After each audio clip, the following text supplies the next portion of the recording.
high in inflation that Justin Trudeau has caused through his inflationary deficits and taxes, whether it's the 35-year-olds living in their parents' basements because house prices have doubled and Vancouver is now the third most overpriced housing market on planet Earth, worse than New York City, Los Angeles, London, England, Singapore, places with more money and people and less land. Whether it is the nearly 100% increase in fuel prices or the projected doubling of home heating bills that is about to hit families as the winter is upon us. And it's not just money. Here in Vancouver, we see crime and homelessness and addiction soaring. Under Justin Trudeau, violent crime is up 32%. Here in Vancouver, we see tent cities popping up. BC has had a 300% increase in drug overdose deaths since Trudeau took office. It's projected this year 2,000 of our fellow citizens will lose their lives in this province because of drug overdoses.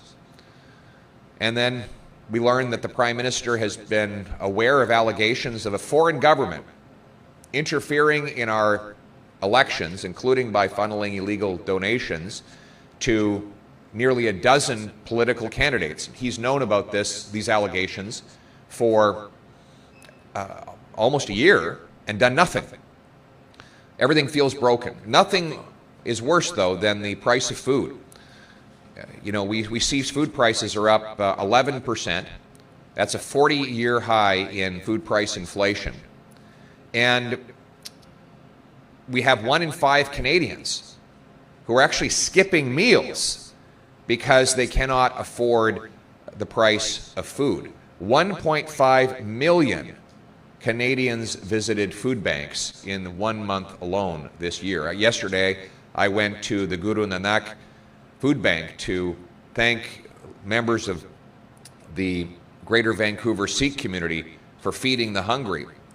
And they reported to me that there's more hunger now than they can ever remember. So what are we going to do about it? We have to get the country back on track. My plan is to cap government spending, to end the inflationary deficits so that we can bring inflation down. Cancel Trudeau and Jagmeet Singh's plan to triple the carbon tax, which would only drive up the cost of food, heat, and gas even further. I would note that they plan to go ahead with this increase in taxes and impose it on British Columbia, forcing British Columbians to triple their already high carbon tax. A Poilievre government would cancel that plan. Finally, we need to remove the red tape and the other barriers that our government is imposing on our farmers. Cancel the tariffs and taxes on the fuel and fertilizer of Canadian farmers so that they can produce more affordable food for our people. We live in one of the most agriculturally abundant nations on earth. It should be easy for people to put food on the table in a country with so much farmland. But because of our government's anti-farming policies, food prices are rising out of reach for the average person. A Poilievre government will put the most violent repeat offenders behind bars, reinforce our borders to keep illegal drugs and guns out, put an end to this taxpayer-subsidized program of paying for people to use dangerous narcotics, and instead put that money into safe recovery programs to help our addicts get off the street, break their addiction, rebuild their lives, just like they're doing in Alberta, where they've managed to cut overdoses in half. It's time for us to take back control of our lives in this country, to fix what is broken, and that's what a Poilievre government will do. Thank you very much. To my first question before I ask my Well, yes, first of all, the question had factual errors. The questioner was saying that I have not had press conferences. In fact, I've had press conferences in Toronto, in Vancouver, and I've had one-on-one sit-downs with journalists. So the facts were wrong. I am speaking to journalists, and I remind you that there are journalists right across this country. It's not just the parliamentary press gallery that gets to control the agenda. We get to talk to journalists across the country and to Canadians. That's how we reach out. Fair enough. Renee Filipponi, CBC News. Yes. The federal government is set to release a new strategy on China and the Pacific. It says it wants to work with China on issues like climate change, nuclear proliferation, non-proliferation, but also challenge Beijing over threats to Taiwan, free speech in Hong Kong, the treatment of Uyghurs.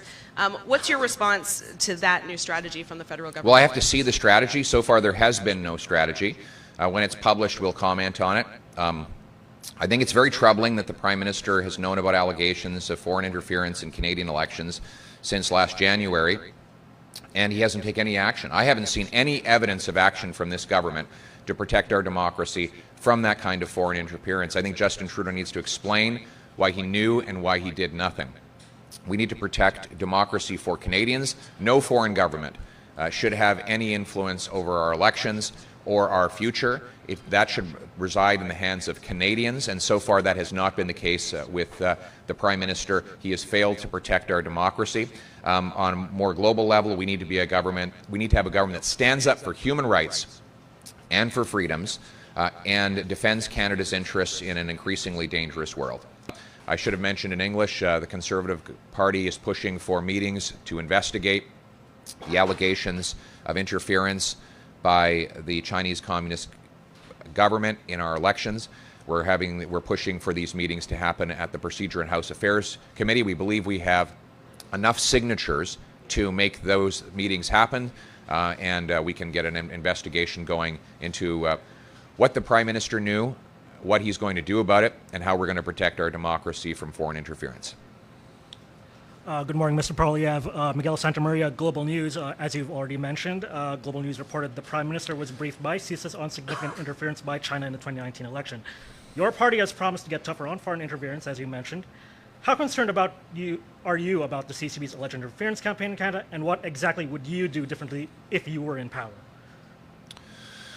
Well, we're very concerned about the allegations that came to light that the Prime Minister was briefed of foreign interference in our democratic process as early as January.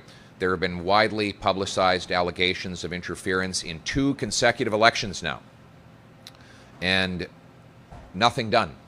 A Prime Minister who sat by and done nothing. He's resisted even opportunities for us to investigate this interference. And so that's why Conservatives have forced hearings at the Procedure and House Affairs Committee to investigate the facts, to find out what happened.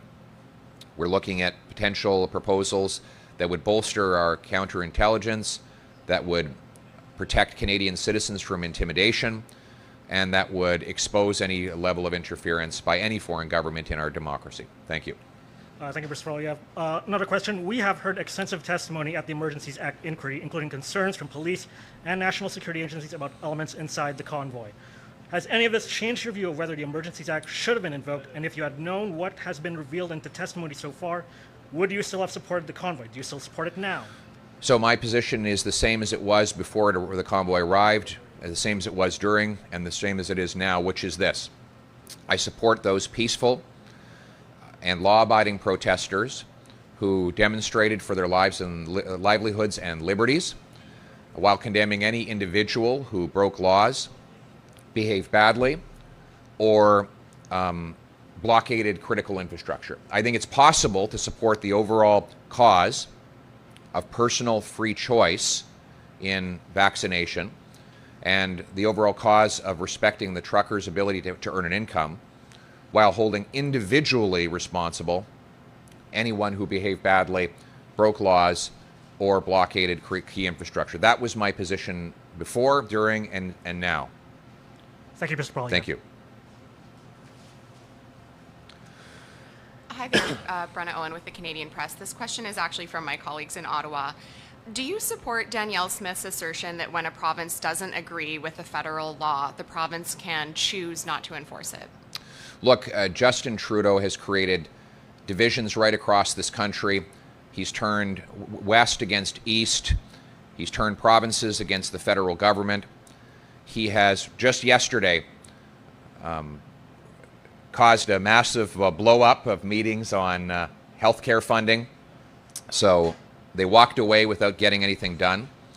The problem is not any particular premier. The problem is the Prime Minister, who's created these divisions and caused people to feel like they have no choice but to engage in conflict with the nation's capital. I think we need to do is have a Prime Minister that will respect provincial jurisdiction, allow our resources to be developed, and get things done with the premiers, rather than picking pointless fights and dividing Canadians for political advantage. I guess I do just want to press you a little bit more on that in terms of, I suppose under your government, how might you approach a province that was choosing not to enforce a federal law or expressing opposition to it? Well, premiers have the right to express opposition to any law they want. That's as old as Canada. What I would do is, first of all, I'd stop attacking provincial jurisdiction. Trudeau passed Bill C-69, for example. Well, the courts have found that C-69, which attacks our energy sector, is unconstitutional. Now, we'll see how that plays out in the appeal to the Supreme Court. But it's not just premiers that are saying that the Prime Minister's laws violate provincial jurisdiction, it's the courts. So whether it's his carbon tax, which he's imposing on the provinces against their will, or it's his attack on our energy and resource sector, or it's his obsession with going after law-abiding, vetted, trained firearms owners, duck hunters, sport shooters, he constantly attacks provinces and people rather than working together to get things done. In a Poilievre government, you'll have a Prime Minister who will respect provincial jurisdiction and avoid these unnecessary fights. Mike Hager, Globe and Mail. Yes. Mr. Poilievre, what's your assessment of the evidence at the convoy inquiry so far? And you mentioned that, there's a few individuals. How do you estimate how large a group those individuals were as part of the larger convoy? Well, we'll find out when they publish the findings of the hearings, but my position was, before the convoy even arrived, during its presence in Ottawa and thereafter, that I support the law-abiding and peaceful protesters who were demonstrating for their livelihoods and for their liberties, while simultaneously condemning any individual who behaved badly, blocked critical infrastructure, or broke laws. That's how our system works. We hold individuals responsible for their actions, and that's what I would do. But your assessment of the evidence, you didn't answer the question. Well, my assessment of the evidence, as I said at the outset, will come when the report is provided. We don't have a report of the findings. When we do, I'll give you an assessment. Okay, and every other political leader takes questions on Parliament Hill. These newsers you spoke of, we didn't get any advance notice, I hear from colleagues. Why don't you take questions from the media? Well, I'm taking questions right now. On Parliament Hill regularly like everyone else. We'll take questions. We'll also, remember, it's not just the parliamentary press gallery that controls the agenda. And I think that's what's going on here, is that the press gallery believes that it should dominate the political discourse. I believe we have a big country with people who are not necessarily part of the press gallery. Multicultural media. I've held multicultural media press conferences to reach out to new voices who are often shut out of the political debate on Parliament Hill. But you're there most of the time. That's the point. You're there in Ottawa most of the time. I think that part of the problem is that we're all too obsessed with Parliament Hill. We need to be out in the real world to talk to real people on the ground, everyday people who are living their lives under the terrible policies of Justin Trudeau, who can't pay their bills, who see crime going wild on our streets, who can't get children's medicine in their local pharmacies, even though it's available on the other side of the border. These are the stories of everyday Canadians. These are the stories that I want to share. These are the problems that I want to solve. And it won't just be the parliamentary press gallery that has a voice anymore. All Canadians are going to have a voice. Thank you. So, thank you. Thank you. Thanks, everyone. Hi, everyone. How you guys doing?